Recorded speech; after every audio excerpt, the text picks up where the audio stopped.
te damos y te bendecimos y te glorificamos, Padre. A ti sea la honra y la gloria, mi Dios. Que no sea yo hablando el hombre, sino más tú, mi Señor, transmitiendo a través de mis labios lo que a ti te es buen parecer para esta congregación. En el poderoso nombre de Jesús te lo damos. Te decimos gracias, Padre. Amén. Escúcheme lo siguiente. Dios nos creó con la idea original de que viviéramos en un mundo de relaciones. Por eso el título de esta mañana es cómo fomentar mejores relaciones. Primera parte. Les adelanto, yo no puedo terminar el sermón de hoy, tiene dos partes. Bien. Lo que sucede, el mismo Dios es un Dios de relaciones. Tanto es así que nos creó con la idea de relacionarse con nosotros, con su creación de manera sana, en un ambiente sano. ¿Me escuchaste? Esa interacción fue originalmente concebida para que se llevara a cabo en un ámbito cordial y lleno de buenos sentimientos de los unos para con los otros. Pero el elemento pecado que irrumpió en la raza humana, en nosotros los terrícolas, fue de manera abayazadora, dañando este concepto ideal, un concepto maravilloso que casi fue aniquilado por la llegada del pecado. Y digo así porque se puede lograr tener una buena relación entre los seres humanos si seguimos lo que las Santas Escrituras nos indican. Pero para seguir lo que las Santas Escrituras nos indican, tenemos que tener un temple de acero. Tenemos que decir, yo no me voy a dejar dominar por lo que el enemigo de las almas quiere de mí. Yo no voy a permitir que esto suceda en mi vida. O sea, que lo debemos hacer. O sea, lo que debemos hacer y lo que no debemos hacer. No es fácil, pero se puede. Todo depende de ti, porque Dios quiere ayudarnos en todo cuanto nosotros hacemos. ¿Sabías eso? Nada que el ser humano quiera hacer que tiene que ver con Dios es fácil. Porque dentro de nosotros todavía existe la doble naturaleza. Una que se opone a lo que Dios quiere hacer y otra a lo que queremos hacer. ¿Sabías eso? Pero las Escrituras me dicen que nada es imposible para aquellos que aman a Dios. ¿Sabías esto? Escúchame. Hay dos elementos que hacen mucho daño a la sana convivencia entre los humanos, de los cuales hoy yo les voy a hablar del primero. Vayamos entonces al libro de Lucas capítulo 6. Cuando usted llegue ahí, por favor, déjeme saber. Y vamos a ver el versículo del 37 al 42. Ya yo llegué porque como yo lo tenía ya marcado desde casa.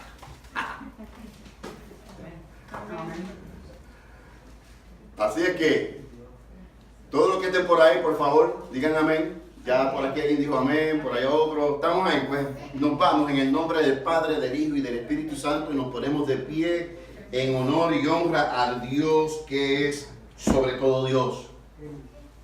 Todos los que se puedan poner de pie, por favor. Y escucha lo que la palabra de Dios tiene para nosotros en esta mañana. No juzguéis y no seréis juzgados. No condenéis y no seréis condenados. Perdonad y seréis perdonados. Dad y se os dará medida buena, apretada, revestida y rebosando. Darán en vuestros regazos, porque con la misma medida que medís, os volverán a medir. Y les decía una parábola. ¿Acaso puede un ciego guiar a otro ciego? Cristo le encantaba usar estas parábolas. ¿No caerán ambos en el hoyo? El discípulo no es superior a su maestro, mas todo el que fuere perfeccionado será como su maestro. Porque miras la paja, voy a leer en forma de pregunta. ¿Por qué miras la paja que está en el ojo de tu hermano y no echas de ver la viga que está en tu propio ojo? ¿Y cómo puedes decir a tu hermano, déjame sacar la paja que está en tu ojo, no mirando tú la viga que está en el ojo tuyo? Hipócrita, saca primero la viga de tu propio ojo y entonces verás bien para sacar la paja que está en el ojo de tu hermano. Santo mi Dios, gracias por tu santa y divina palabra en esta mañana. Amén. Pueden sentarse. Escúchame, del pasaje cuando lo estoy leyendo, me fascina la forma en que Cristo habla, porque habla en parábolas para aquellos que se queden sabios de aquel tiempo no pudieran entender. Y segundo, usa unas hipérboles preciosas, una viga en el ojo de alguien. Esa hipérbole me fascina, porque es que llama y cautiva la atención de mi persona. ¿Y por qué Cristo usó esa hipérbole? Y lo vamos a ver pronto. Escúchame lo siguiente. Dije en la introducción que no es fácil, porque siempre habrá la lucha entre el querer y el no querer hacer lo correcto. Y te voy a decir algo, esta es una de las luchas que nosotros como seres humanos, como creyentes, tenemos problemas. Y yo te voy a aclarar algo sobre este pasaje, porque este pasaje lleva en el cooking, en el horno, casi 2 semanas. De pensarlo, de analizarlo y de darle vueltas para atrás y para adelante, y cómo es que yo se lo voy a exponer a ustedes para que nadie me interprete, y los que me están viendo a través del internet. Pero la realidad es que nosotros tenemos que entender este pasaje de una vez y por todas, si es que acaso queremos impactar al mundo que está allá afuera. Nosotros tenemos que vivir una vida diferente, una vida que glorifique a Cristo que murió en la cruz. Esta iglesia es una iglesia cristocéntrica. Aquí yo no voy a estar predicando pamplinas ni cosas parecidas. Porque siempre queremos lo más fácil, lo que no cuesta. Y lo que acabamos de leer no es fácil, porque es una tendencia de nuestra naturaleza caída, pero tú y yo lo podemos hacer. ¿Entiendes esto? Escúchame, permítame en esta mañana, entonces, como siempre tengo de costumbre cuando entro en este tipo de temas, definirle la palabra clave del pasaje. La palabra clave en este pasaje es juzgar. Y escúchame, en el griego la palabra juzgar quiere decir que es un juicio que tú lo haces mental o judicialmente. Pero tiene la connotación de que tú condenas, haces unas diferencias y actúas de juez. En el hebreo tiene la connotación de ser juez y castigar. Algunos dicen que en el hebreo antiguo, esta palabra de juzgar, que es el crino en el griego,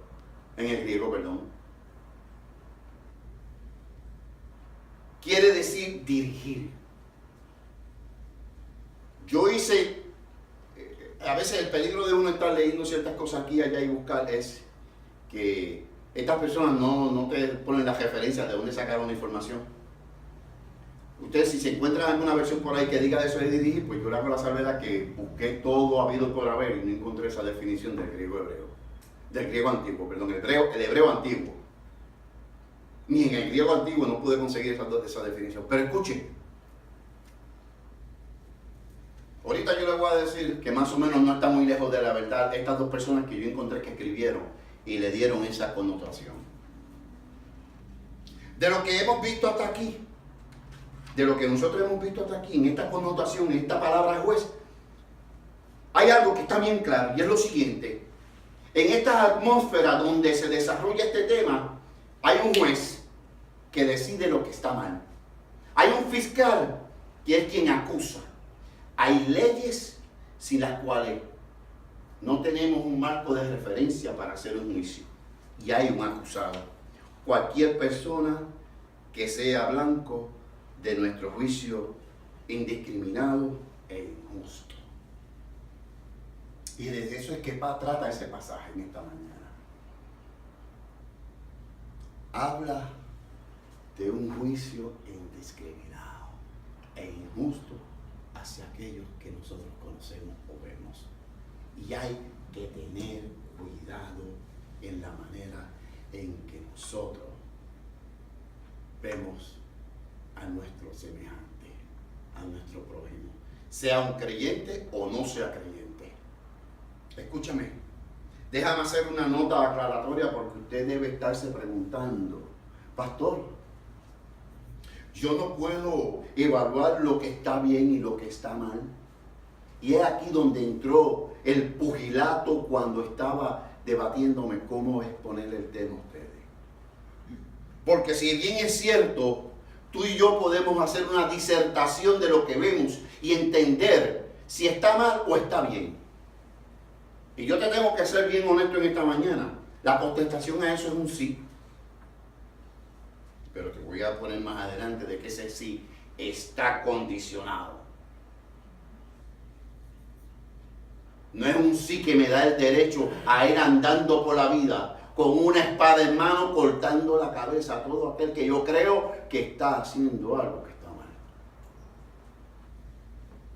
Cuidado, porque al final te voy a decir algo más sobre eso. Cuando se trata de discernir lo bueno de lo malo, sin condenar a nadie ni desprestigiar a la persona, claro que sí, que podemos evaluarlo. Estamos correctos.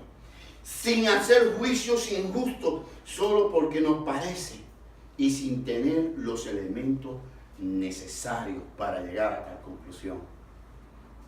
Porque algunas veces le vamos porque enseguida vamos a contar, te voy a tirar un ejemplo ya mismo que te tengo por ahí.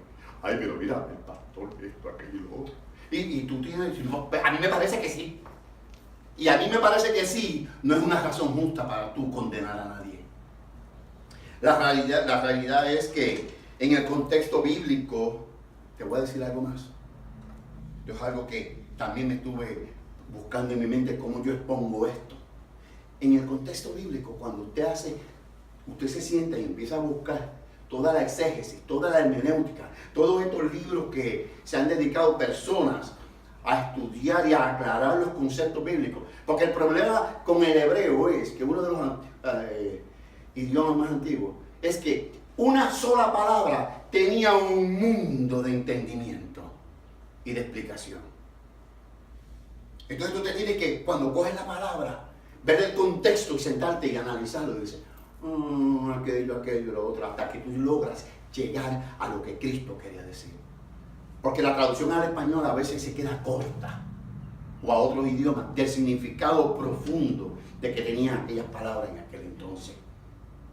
La realidad es que en el contexto bíblico, los únicos que están autorizados a juzgar la conducta de alguien se llama Papito Dios y los pastores de la iglesia. El único en la tierra que puede llamarlo a usted y decirle, tú estás mal en esto, tú estás mal en aquello, es en el contexto maestro-discípulo en que yo te estoy enseñando algo. Y en ese caso, si me toca a mí, yo tengo que ser una persona humilde, con un corazón apacible, misericordioso y lleno de amor con mis discípulos. El hecho de que yo sea pastor aquí no me da la autorización alguna de abrir esta boquita y ser inmisericordia con lo que Dios ha puesto bajo mi cuidado. Nadie está autorizado a tal cosa.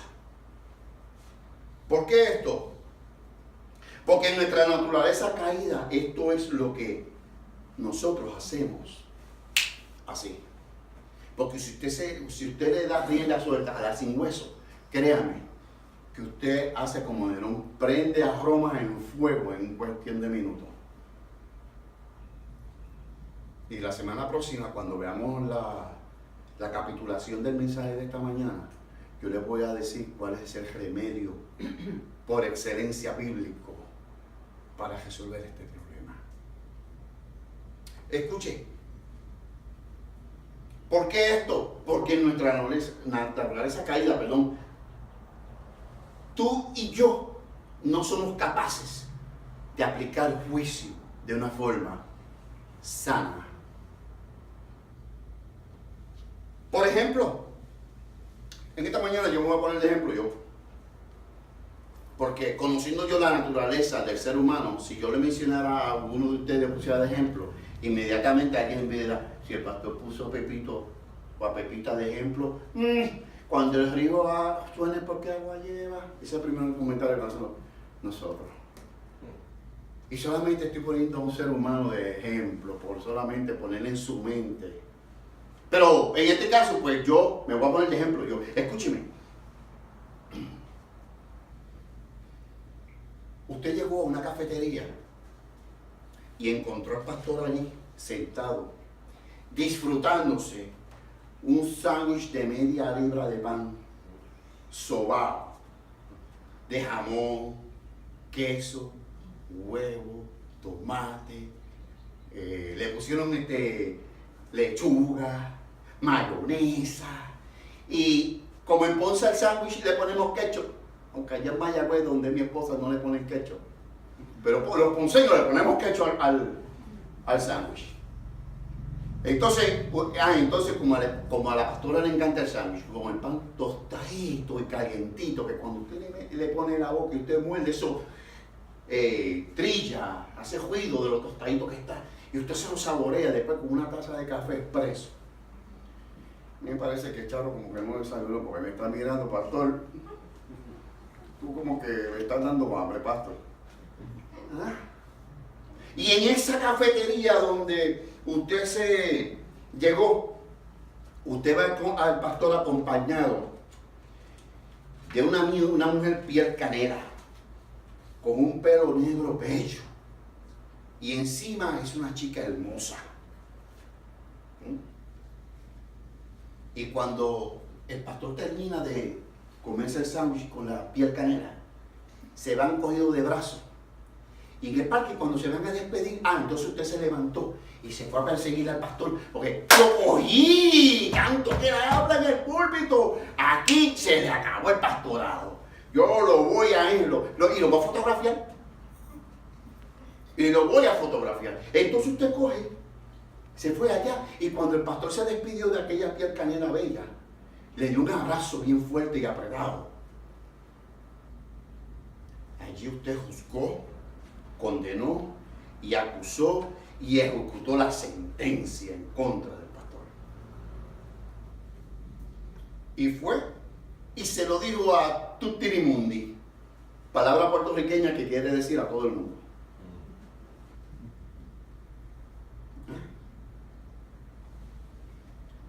Pero antes de decirle quién es la piel canela que estaba conmigo comiéndose el sándwich, escuche, esta actitud ahí, primero es un chisme. Y nosotros no estamos llamados a estar chismojeando. Hay bastante necesidad de aprender la palabra para yo perder mi tiempo chismojeando del prójimo. Entonces lo que yo me pregunto es, no tenemos, pastor, que yo tengo tiempo para leer, pero tienes tiempo para estar quemando al prójimo.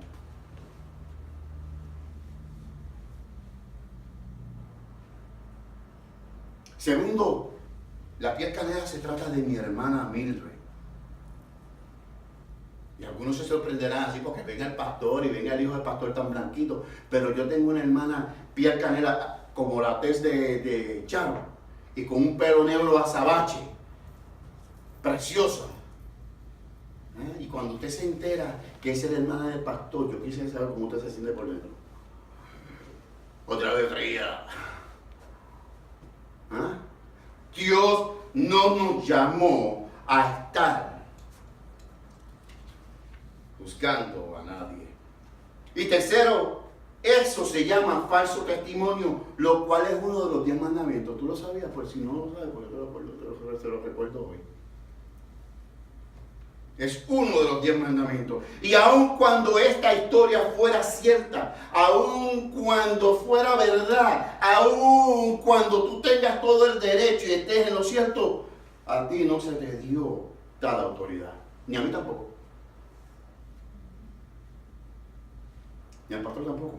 Porque yo puedo ejercer lo de juez, lo de juzgar en mi relación contigo de maestro y discípulo.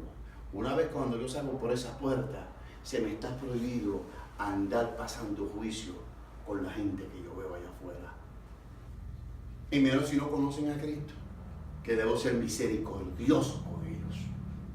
Escúchame, aun cuando la historia fuera cierta, no tenemos el derecho a condenar a nadie. Al contrario, debemos andar en una actitud de mansedumbre y orar por la persona. ¿Y por qué te digo por mansedumbre? Cuando tú andas en una actitud de mansedumbre, tú aceptas que tú también estás mal.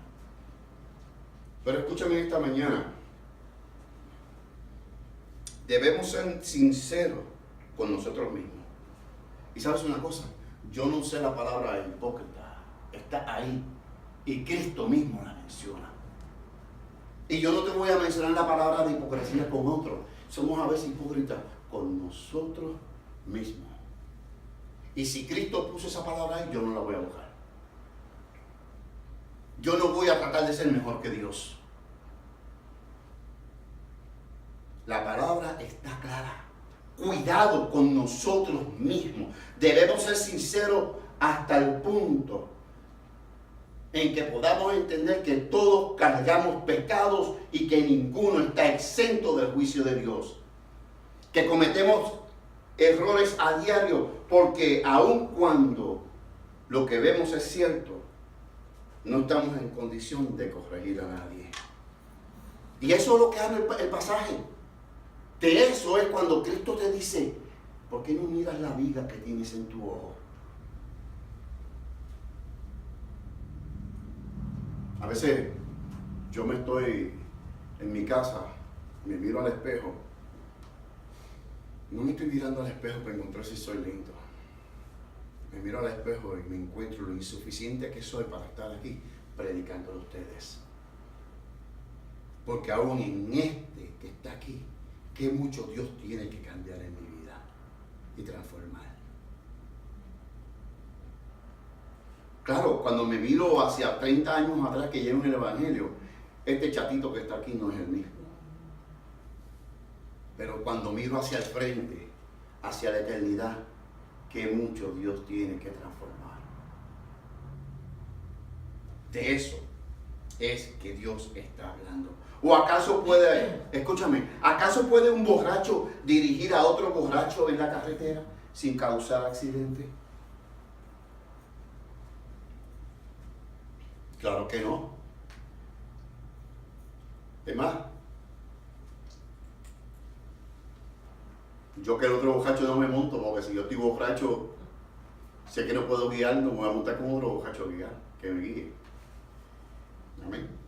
Escucha, y Jesús usó el concepto de gobierno. Cuando Jesús usa la palabra, que si un ciego puede guiar a otro ciego, esa palabra guiar la podemos usar dirigir. El concepto que está envuelto ahí es un concepto de gobierno, es un concepto que tiene que ver con lo siguiente, es dirigir al pueblo para que sigan las leyes tal y cual han sido estipuladas. O sea, en el gobierno de afuera, de allá de la calle, las leyes están puestas para que tú las sigas. El gobierno trata de dirigirte para que tú no te metas en problemas.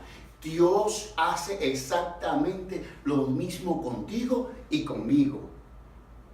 Es ese concepto de juez, de juzgar, dirigir, para que tú puedas llegar a puerto seguro. El pasaje habla de que el discípulo no es mayor que el maestro y que cuando sea perfeccionado será como el maestro. Déjame aclararte algo de ese pasaje. Número uno, me habla de que yo no soy más grande que Cristo para pasar juicio sobre nadie. Me habla de que cuando yo fuese perfeccionado, aun cuando llegare a la perfección, aun cuando llegare a la estatura de Cristo, yo no tengo derecho a condenar a nadie. Cristo mismo no lo hizo. ¿Quiere que te lo demuestre? Vamos un momentito al capítulo de Juan, al libro del apóstol Juan, capítulo 8. Y si usted llega al capítulo de Juan, al capítulo 8 del libro del apóstol, usted se va a encontrar que ese título ahí, si usted tiene la Reina Valera del 60, dice, la mujer adúltera. Y yo te voy a resumir el pasaje para no ser gravoso a su vida. El pasaje habla de lo siguiente, escúchame. Le trajeron a Jesús a una mujer que fue atrapada en el mismo acto del adulterio. La trajeron para que él la juzgara, la condenara y la ejecutara. Porque en aquel entonces el adulterio se pagaba con muerte. Cristo le estaba así en la tierra haciendo unos dibujitos en la arena, en la tierra. Le dijo, el que esté libre de pecado, que lance la primera piedra. Y Cristo siguió jugando, haciendo los dibujitos, tranquilo, bien relax. Cuando levantó la mirada y se paró, se habían ido todos. Y mira lo que dice el versículo 10 y 11. Enderezándose Jesús y no viendo a nadie sino a la mujer, le dijo, mujer, ¿dónde están los que te acusaban? Ninguno te condena. Ella dijo, ninguno, Señor. Entonces Jesús le dijo, ni yo te condeno. Vete y no peques más. Aun cuando yo llegara a la estatura de Cristo, porque dice la palabra que vamos a llegar, pero esa estatura la vamos a alcanzar en el cuerpo glorificado, donde ya no tenemos nada que nos ate y nos domine en la tierra. Aun cuando llegáramos a esa estatura, nuestra respuesta ante aquel que es acusado en nuestra presencia es, yo no te condeno, vete y no peques más. En el pasaje dice que él está libre, que el que esté libre de pecado tire la primera piedra. Ninguno lo hizo, nadie se atrevió, todos desaparecieron. Y en el versículo 44 de Lucas te deja claro esto. Quiere decir Lucas 8, ¿dónde estamos? No, Lucas 6, perdón, Lucas 6. Escúchame. En el versículo 42 de Lucas 6, que es el último versículo de ese pasaje, te habla de la paja y la viga en el ojo. Y lo que quiere decir con esto de la viga es que mires tu viga en tu ojo antes de mirar la paja de tu prójimo. La paja que está en los demás. Antes de atreverte a tú señalar a alguien, cuidado, porque lo contrario sería pensar que tú y yo somos perfectos. Cuidado con eso. Y es que esta mañana escucha, aun cuando lo pensamos, porque entonces algunos me pueden decir a mí, pastor, pero si yo lo pienso y me quedo con ello, escúchame, aun cuando lo pensamos en nuestro interior y no lo decimos a nadie, nos cuenta como pecado. ¿Me escuchaste eso? Porque siempre hay alguien que me quiere tirar la guirita, cogerse por la tangente, o irse por la marginal, como en Puerto Rico decimos. O sea, escaparse de la responsabilidad y creerse que estamos bien. Porque número uno, como dice la palabra, somos hipócritas con nosotros mismos. No somos misericordiosos con el prójimo. Y nuestra alma se enferma. Ahí donde está el problema grande. ¿Sabes una cosa? Cuando tú le das tanto a la manigueta de moler el café, tarde o temprano se rompe, ¿verdad que sí? Todo se rompe en la vida, nada es duradero ni eterno. Lo mismo pasa cuando tú sigues metiéndole al cuerpo, a la mente, al alma, juicio y juicio, y juicio contra el prójimo, y juicio contra el prójimo, termina uno enfermo en contra de los demás. Por eso es que hay algunas personas que las enfermedades les explotan por todos lados, porque su alma está enferma, y no la han puesto en un proceso de sanación a través de las Escrituras. nuestra alma se enferma. Y esta es la parte de nuestro ser de la cual nosotros somos responsables a Dios. Lo próximo es, no vivimos en paz. ¿Tú has visto ese tipo de personas? Porque yo me los encuentro bien seguidito. No viven en paz porque están todo el tiempo acusando a los demás. ¿Qué es? No vivimos en paz, que es un requerimiento de Dios para una sana convivencia entre los seres humanos. Lo otro es, hacer lo otro es fuego extraño delante de Dios. ¿Sabías eso? El tú no querer vivir como Dios quiere que tú vivas, el llevarle la contraria a Dios, el no querer vivir en paz, el no querer vivir en amor, tú no eres olor fragante a Dios, o no somos olor fragante a Dios, y nos convertimos en fuego extraño en el altar de Dios. Y te concluyo para la parte de este día. Esta es la conclusión de la primera parte. Este comportamiento de ir por el mundo juzgando a todo el mundo de manera detrimental es perjudicial para todos y debemos pararlo ahí. Porque yo pregunto lo siguiente: ¿en qué lugar de las Sagradas Escrituras Dios nos nombró juez y verdugo de nuestro prójimo? ¿Me puede alguien buscar y decirme? El juzgar a los demás es bueno única y exclusivamente cuando resulta nuestro espejo en el que se refleja nuestra propia condición de raza caída y que nos hace reflexionar sobre nuestra propia vida, de que no es perfecta y que debemos cambiar. No podemos manejar nuestra propia vida y pretendemos manejar la vida de otros. Yo no entiendo eso. Yo no puedo manejar mi propia vida y quiero manejar la de Pepe.